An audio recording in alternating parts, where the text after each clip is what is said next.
I call this meeting of the County of Lennox and Addington to order at 6:39 p.m. Can I get an adoption of the minutes of the regular meeting held June 18th? Councillor Richardson, seconded by Councillor Hogg. Any edits, errors, or omissions to those minutes? Seeing none, call the question. All those in favor? Motion is carried. Can I get an approval of the agenda before us? Deputy Warden, seconded by Councillor Fritsch. All those in favor? Motion is carried. Are there any disclosures of pecuniary interest or the general nature thereof? Seeing none. I do have a rise and report. County Council held a closed session meeting this evening at 6 p.m. During that closed session, County Council approved minutes from the May 21st, 2025 closed session meeting, received training on emergency procedures, and considered a potential property purchase.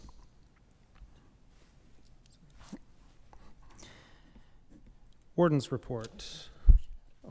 Sorry, yes, I do have a motion coming out of closed. My apologies. That staff proceed as directed in closed session.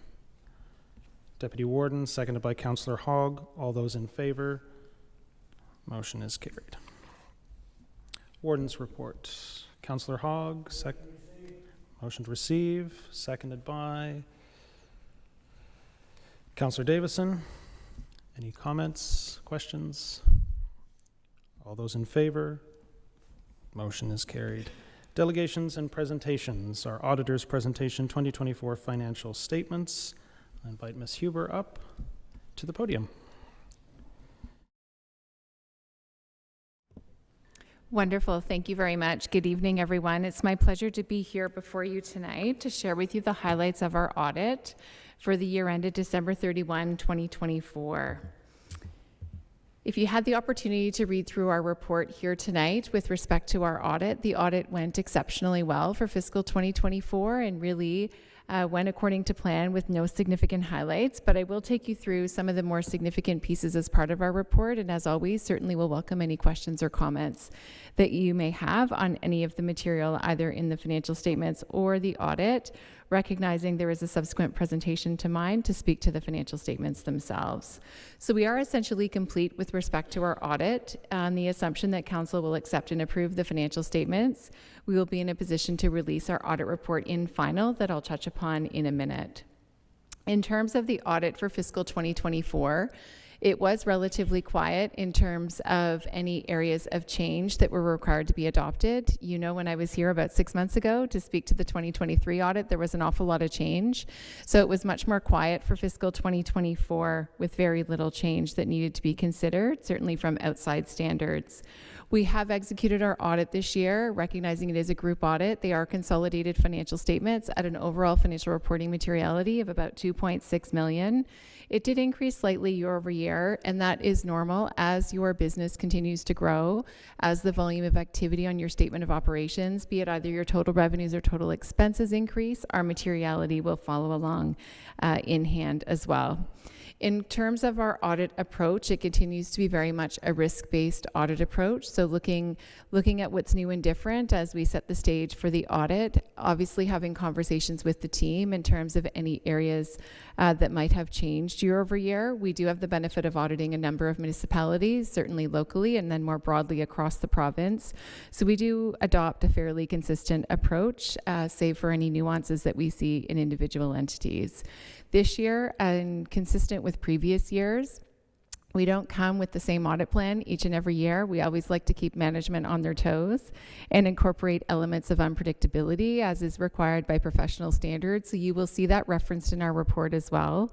So specifically this year, we did take a look at the EFT payment process. We have been known to identify areas of concern, certainly in other entities. So we did that across the board this year, but pleased to report with the work that we did here at the county, certainly nothing significant to bring to your attention in that regard. In terms of the quality of the books and records, I mentioned earlier, our audit was executed at an overall materiality level of 2.6 million. You can see in our report the statements that were provided to us at the start of the audit are actually the same statements that are in your package here tonight. So what that means, there was no auditor intervention and the quality of books and records were high and the team had prepared them appropriately for our arrival. You will also see in our report, we spend a lot of time talking about the numbers, but I am required officially to share with you to the extent we might make any determinations through the conversations with the team, particularly around the systems, processes, and controls that culminate into the financial reporting process, and make observations with respect to those. I am formally required to share with you to the extent I believe that there is a significant deficiency in internal controls, and you can see in our report I have not made that determination, again for fiscal 2024, which is a good thing. We always take the opportunity as well through the course of the audit to provide any areas of best practice or any areas of weakness in terms of internal controls. You will see in our report we have made a specific observation that is not new actually in the current year. It stems from previous year's observations specifically related to the IT environment that I know the team is continuing to work on. In terms of our independence, that's really the beauty that we bring to the table as that outside set of eyes coming in to take a look at the books and records. We have not provided any non-audit services to the corporation through the course of the year, so there's nothing there that might be thought to encroach on our independence. So pleased to report here tonight, we do consistently remain independent. And that takes me to the final piece I wanted to stop on tonight, which is really our contribution after a lot of hard work and a number of months working with the team, which our contribution to the financial statements is our independent auditor's report. It is a lengthy report, but this is standard language in Canada for what a clean audit report does look like. And it will say in our draft opinion, we believe the financial statements do present fairly in all material respects the financial activities of the corporation for the year ended December 31, 2024. Behind here, you will find, if you had the opportunity to take a read through the report, lots of other good information, lots of knowledge and insights and things that you might be interested in, specifically around audit, but perhaps this is a great place to stop and welcome any questions from the group if there are any. Thank you. Ms. Lalande? I noticed when I was looking through your audit that you deal with a company called Clara Analytics.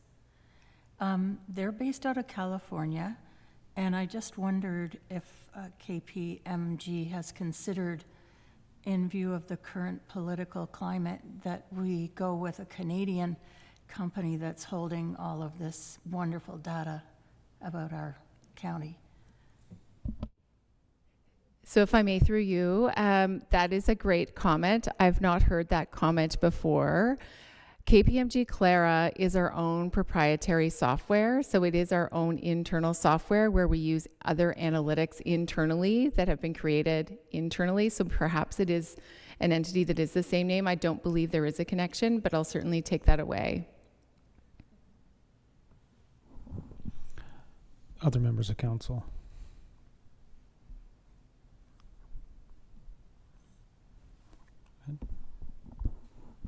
Wonderful. That takes me to the end. Thank you Okay. very much. Great. Can I get a motion to receive Ms. Huber's presentation? Councillor Davison, seconded by Councillor Fritsch. Any further discussion? Call the question. All those in favor? Motion is carried. Thank you, Ms. Huber. Matters for consideration. Up first, the audited financial statements, and Mr. Day is coming up to the podium.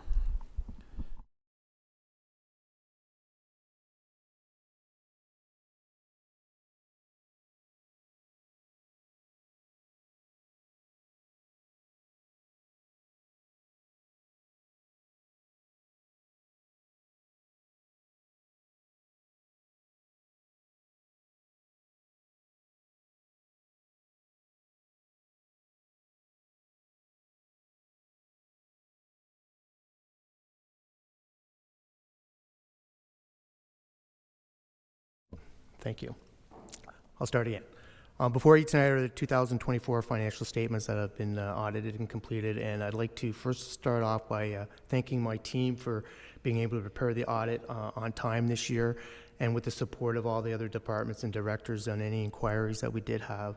It made such a smooth transactions this year, and we're able to happily report on a more timely fashion for the 2024 statements. Before you, as you see, there are the detailed in the statements. What I'd like to go through is the highlights from the financial statements this year. Overall, we are in a very good financial position, and the trends, as you'll see in the presentation, are continuing to improve, and that will help us set up council for the remaining part of this term. If there's any major purchases or debt decisions that you want to move forward with, that we might have some options that would be available for council to consider. First of all, the revenues this year are $104.76 million. That's up from $100.56 million from last year. The percentage breakdown is roughly the same as 2023, where taxation makes up 35.5% or 37, a little over 37 million. Grants, again, are over 50%. We're highly reliant on the province for our funding, and they're at 51.2% or 53.6 million. Fees and miscellaneous revenue represent 7.9 million or 7.5%. Investment income's up slightly to 2.1 million or 2%, and penalties and fines is roughly at 1.8 million or 1.7%. The municipal revenue is items for the PELUS that we do bill for PELUS social services and for some cross-border, and it represents 2.2%. Our total expenses for 2024 are 94.99 million, up slightly from 89.98 million from 2023. And again, the breakdown is roughly the same as before. Salaries and benefits is a major portion of 41 million or 43.2%. External transfers is not showing up on my screen here. Sorry, it probably is in your presentation. It represents 13% or 12.4 million. Contracted services is 17.6 million, and materials and supplies is 9.9 million or 10.4%, and interest is very low at 0.1%. Total expenses by service, you'll notice in the financial statement package near the end, page 73 of your agenda, 29 of the financial statements, there's a breakdown by service area. So it just breaks down the 94.99 million by service area, and you can see what major services make up our majority of our expenses. The net financials trend is on your consolidated statement of financial position. And it's page 45 of your agenda, and we're very stable, and it's actually in a positive light. And just as a reminder to council that what this represents is your liquid financial assets, our cash, accounts receivable, investments, less our liabilities such as our accounts payables, the WSIB, employee future benefits, for analysis, our asset retirement obligation that was implemented in 2023, and our long-term debt. So we are in a good financial position. What this really does illustrate is that we're able to meet our current obligations with no problems. Our capital assets by type is 184.5 million. 2023 was 175.3 million. So it's an increase of 9.2 million. And you can see that roads and bridges make up a majority of our tangible capital assets, and that represents, that 74% is 136.5 million. Compared to 2023, it was 127.4 million. So most of our increase in our capital assets has been in infrastructure assets. So you can see in the trend, we did have a fairly large increase, and that just illustrates the commitment this council has had for infrastructure excellence in maintaining and expanding our infrastructure and maintaining it at the service levels that we do have.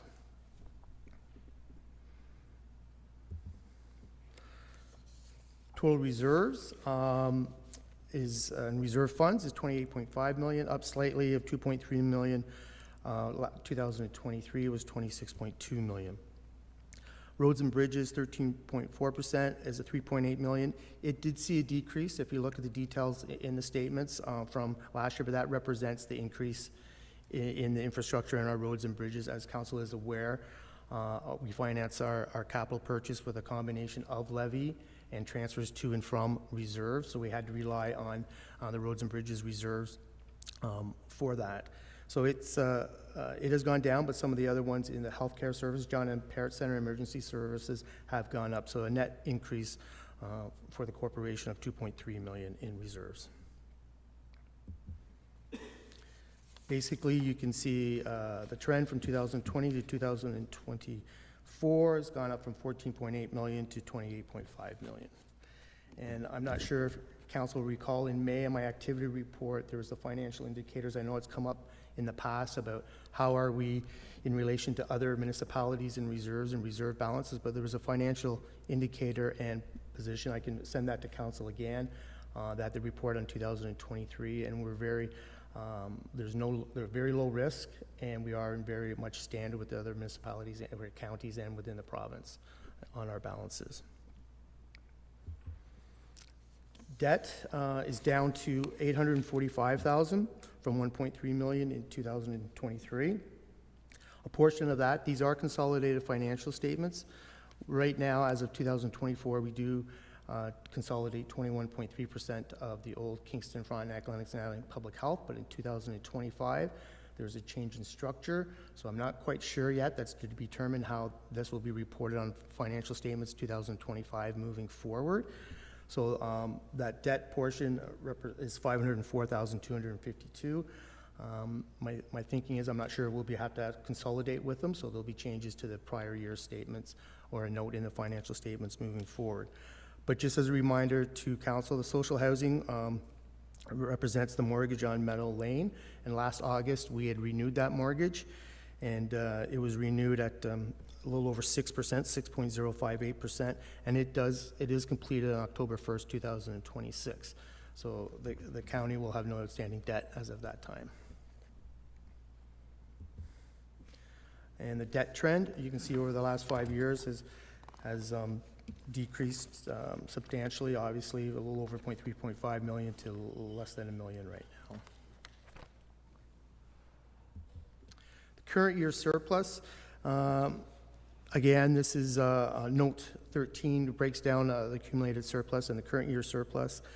So this, for 2024, this is our accumulated surplus that is not invested in capital assets and inventories is 3.2 million. That represents a 3.15% of the 2024 budget. As in the past, I will be bringing a report to council on how you want to allocate this surplus for 2026 and to what reserves and where you would like that placed.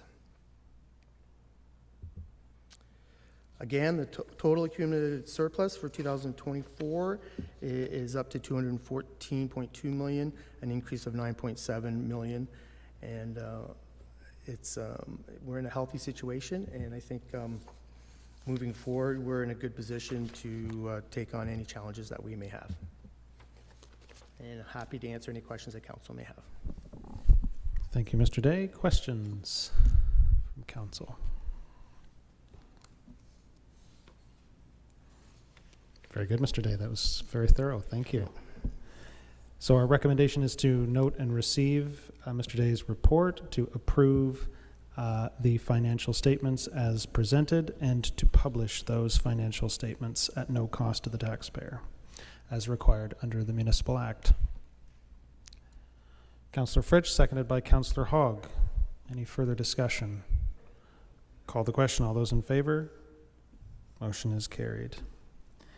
LAPS funding application. Turn to the chief. Through you, Warden. This report is to make council aware of the opportunity to apply for a grant for up to $25,000 for mental health supports for paramedics and public safety personnel.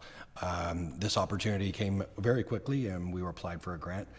We maxed out our application at $24,999, and if council approves, we will invest that grant, if approved, back into our service and our individuals.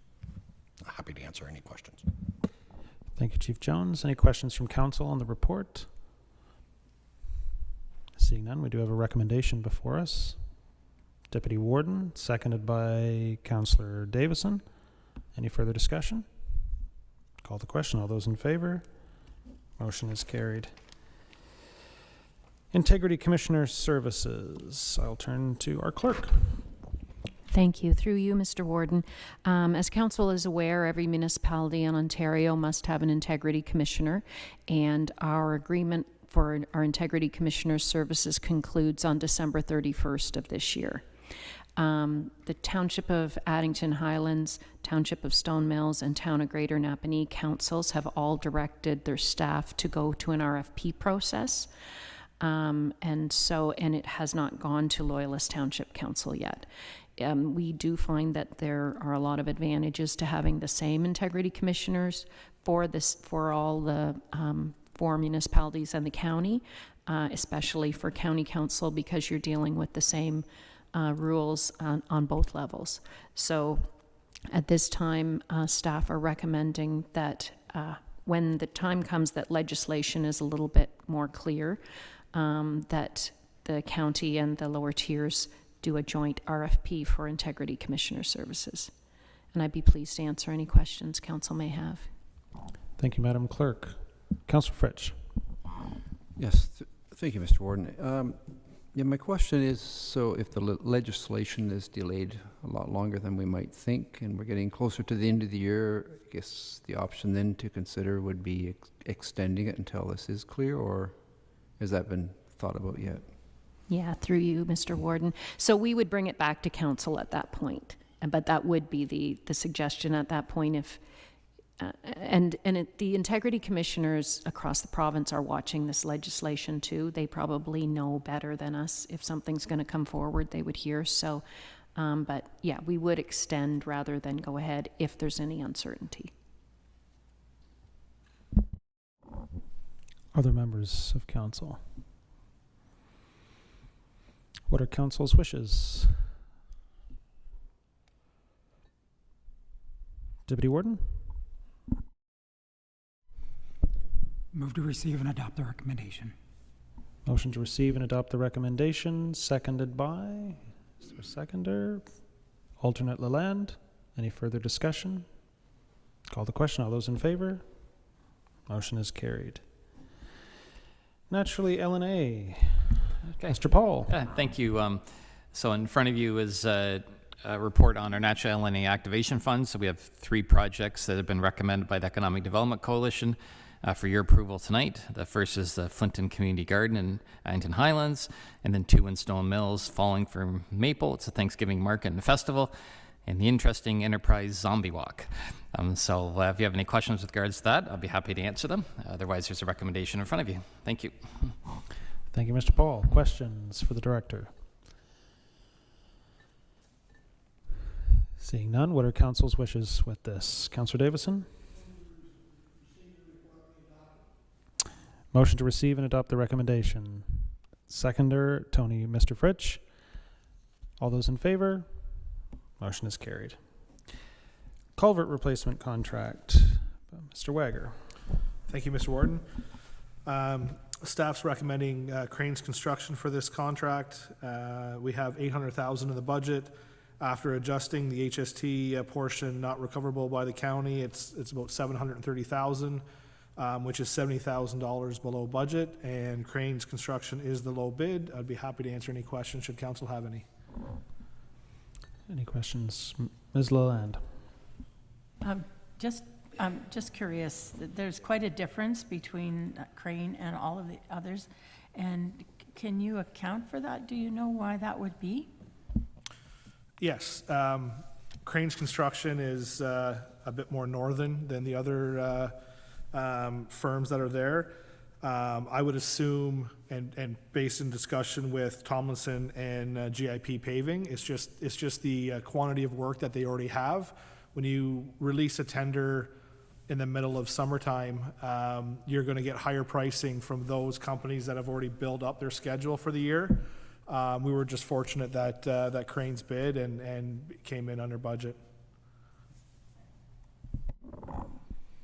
Other questions?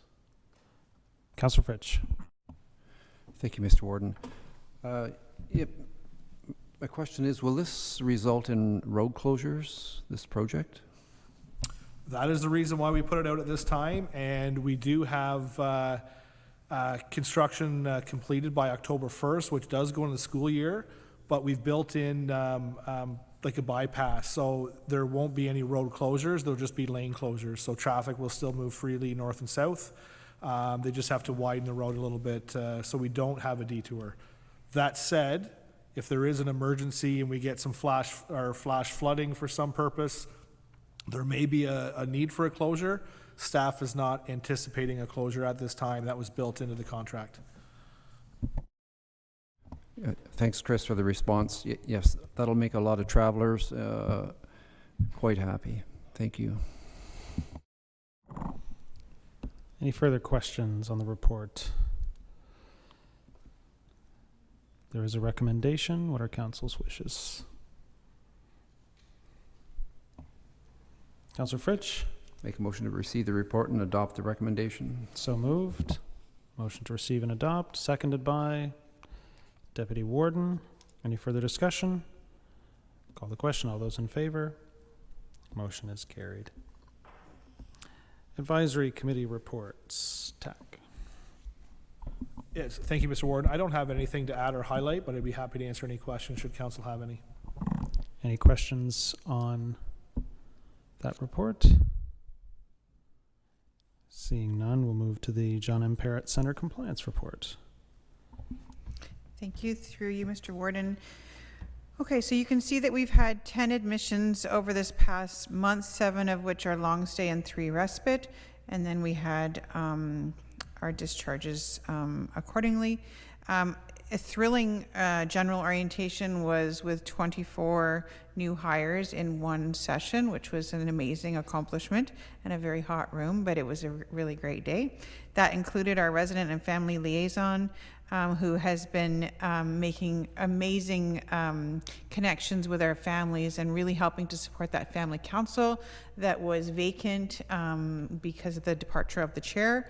And really helping to smooth transitions already in her very short time with us. It also included the weekend receptionist position, which was an additional ad that we recently started, and then 15 PSWs, most of which came from our living classroom, which was really fantastic.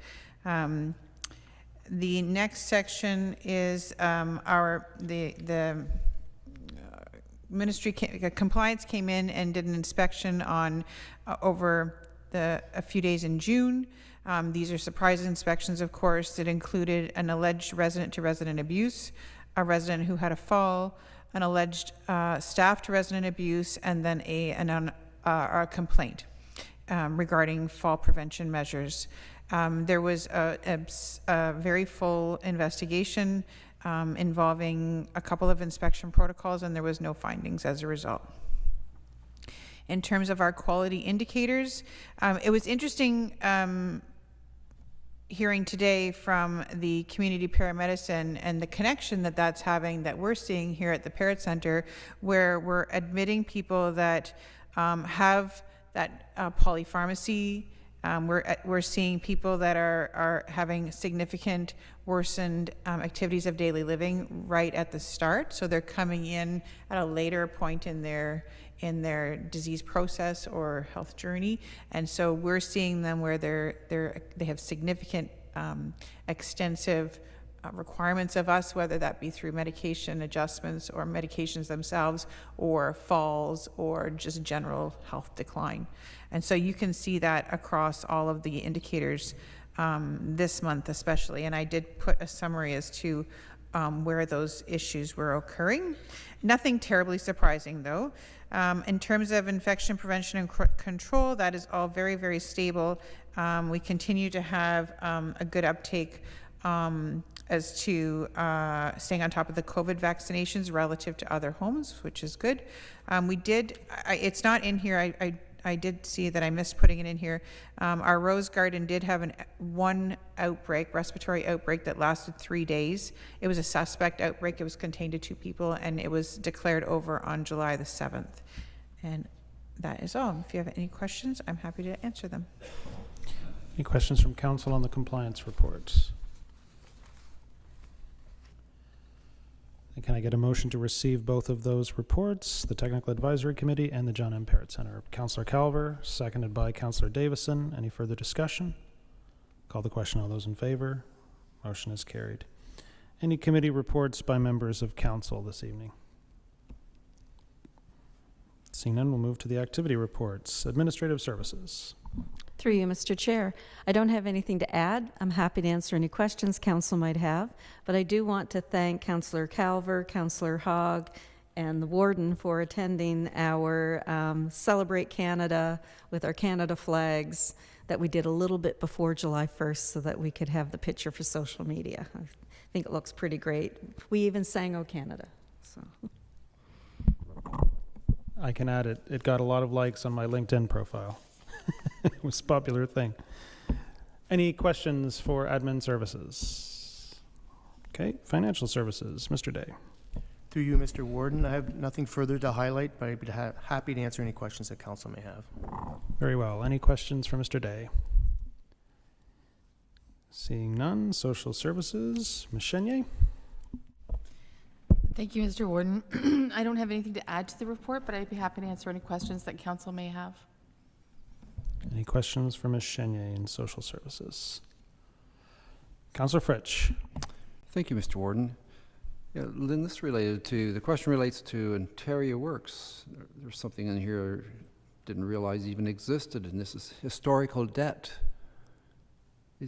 Could you just shed a little light on that? Because I didn't really realize there was such a thing in that service. Absolutely. Through you, Mr. Warden. So when a client is issued money that they are later deemed to be not entitled to, we call that an overpayment. The overpayments go back to the beginning of time, to the beginning from General Welfare Assistance and then into the Ontario Works Act, and they're all just sitting there. There is a write-off process, but when one thinks about write-off, it means you write it off, never to be seen again. That's not the write-off process for Ontario Works. So the write-off process is that if it's older than 365 days and it's less than $5,000, you can write it off. However, if that person ever comes back on social assistance, you have to reactivate that overpayment again and start collection on it. So it's a big workload issue. So most municipalities in the province have not grabbed onto that write-off procedure. However, the Auditor General's report for the province did highlight this huge amount of money that is owed for Ontario Works Assistance. So it's fairly recent. We actually just had the webinar today in terms of what the implementation of this cleanup is going to be for historical debt. And basically, it's going to be, we need to review all these overpayments and do the write-offs to bring the total amount owing down. So knowing that at some point we may have to reactivate them in the future. And it's going to be a workload issue because every single month that there's an overpayment, that's a separate case. So every single case will have to be reviewed. So if somebody was overpaid for 1 year, that's 12 overpayment cases. You have to go in. If we were just doing it ourselves, we'd have to manually go in and write off each of those overpayments. And then if they come back on assistance later, add them in. However, the ministry has come up with a bulk way to write those off so that we don't actually have to go through the 25 steps per case to reduce the overpayment. So, but we just found that out today. So they are doing a lot of work in order to help us manage the workload to go along with that, but that's kind of what that is. I hope that answers. Thank you for that detailed explanation. It's appreciated. I just had a question. Is any of this money ever recovered, or is it just such a small percentage that it's normally just written off? That's a great question. So if a case is active, meaning they're currently receiving Ontario Works Assistance, there is an automatic deduction from their social assistance which gets applied to the overpayment. For people who exit Ontario Works, 9 times out of 10, we're not collecting anything. They're still low income. They're still trying to pay their rent, buy groceries, all of those kinds of things. So yeah, 99.9% of the time, we're not recovering anything. There is a new process, though, for new overpayments, overpayments on newly terminated cases since February when centralized intake took effect. Those will be forwarded to collections through the province, and they will manage all of that. So they will be pursuing those and deducting it from their income tax and GST refunds and all those kinds of things. We won't be any part of that. We still only have a part of the historical stuff prior to February of 2025. Thank you. Further questions for Ms. Chenier? Ms. Lalande? Sorry, I have my back to you. You talked about the Pellis and the funding that was delayed, and that you've been told that it is coming, but it has been delayed. And then in the last sentence, the Ministry of Municipal Affairs and Housing made aware that funding is much needed, and some plans for the funding are on hold until the funding is received. I hope I'm not putting you on the spot, but could you give us example of what the some plans on hold are? Great question. So we receive Ontario Priorities Housing Initiative dollars, which we use for the Ontario Renovates program is an example of that. We also use it for rent supplements. We use the Canada-Ontario Housing benefit for capital repairs to our housing stock, as well as the nonprofit providers' housing stock. All of those plans are on hold. So the homelessness prevention program, we were given a 3-year commitment. This is the start of year 3. So we're assuming we're going to be getting that one. However, we just haven't received it yet, but we are continuing to proceed with those plans. So we issue money to clients, excuse me, money to clients to prevent evictions. So to help with landlord rental arrears, to help with utility arrears so their utilities don't get disconnected first and last month's rent. We're continuing to still all issue those under the homelessness prevention program. But everything under OFI and COCHI and COB are all on hold until we get word from the ministry, because we're still waiting for final numbers on those. Any further questions for Ms. Chenier? Seeing none, Community and Development Services. Thank Paul? you. Thanks. Just a couple things to highlight. Firstly, the McPherson House opened for the season on July 3rd. So we had a kickoff event which had over 250 people there, and then lots of great programs all summer long. I think in total there's 40 programs that'll take place through July and August. So thanks to staff for all the work they do with that. And then a little bit further down, you'll see some pictures of the billboards that are running right now on 401. And some examples of those that are kind of rotating through this summertime. I think Rob Plumley took the one picture of the actual billboard. Hopefully he wasn't on 401 when he did it, but he's pretty proud of those, and he should be. He's done a great job with our tourism marketing this year. Thank you. Any questions for Mr. Paul? Seeing none, long-term care. Ms. Malcolm. Thank you, through you, Mr. Warden. The first portion of my report is just to share with you some advocacy that Advantage Ontario is doing on behalf of long-term care sector. The second part is the launch of the RNAO Best Practice Spotlight organization, which is the journey that we have begun at the Parrott Centre. We are one of 89 homes across Ontario that have started this process. And in bold, you'll see the 3 foundational RNAO guidelines that we're focusing on, that being transitions in care, resident and family focused care, and then delirium, depression, and dementia. And there's some pictures there featuring our ice cream themed event, which was very well attended by staff and residents.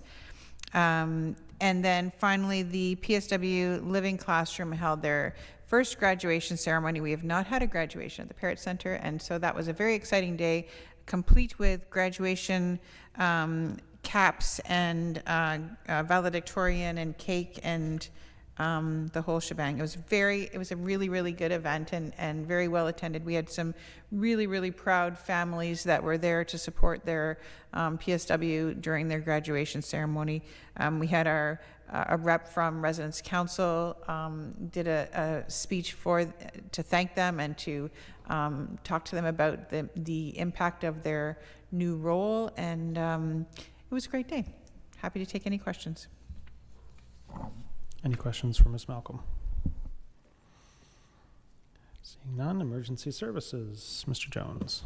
Nothing to add. Happy to answer any questions. I would like to shout out to my team how quickly and expeditiously they were able to get the 7 new hires onboarded and available to support the rest of the paramedics in their time off. So they made that happen super fast, and was very proud of them. Thank you, Chief. Any questions for the Chief? Human Resources, I'm just going to say Ms. McGarvey is away this evening. If there are any questions, they'll be directed to our CAO. Any questions related to HR? Seeing none. Lastly, Infrastructure Services. Mr. Wager. Thank you, Mr. Warden. Staff would like to welcome Ian Veris as the supervisor for the roads and bridges, and also welcome Jack Murphy as student maintenance worker with the property services. Happy to answer any questions should council have any. Thank you. Any questions for Mr. Wager? Can I get a motion to receive the activity reports as one? Councillor Hogg, seconded by Councillor Calver. Any further discussion? Call the question. All those in favor? Motion is carried. Matters for information.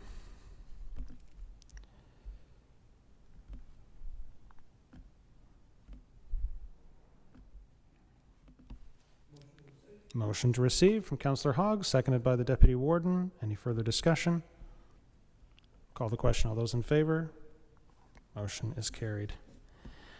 Any statements by members this evening? I just have one. It was a pleasure to attend the PSW graduation. It was a really special event. Also a shout out to Councillor Calver and Councillor Richardson, who were there as well. It was a really, really nice event, and my honor to be there representing council. Any notices of motion? Any matters of urgency? Then I would take a motion to confirm the proceedings, 3 readings. Councillor Hogg, seconded by Councillor Fritsch. Any further discussion? All those in favor? Motion is carried, and I would entertain a motion to adjourn. Alternate Lalande, seconded by Councillor Calver. All those in favor?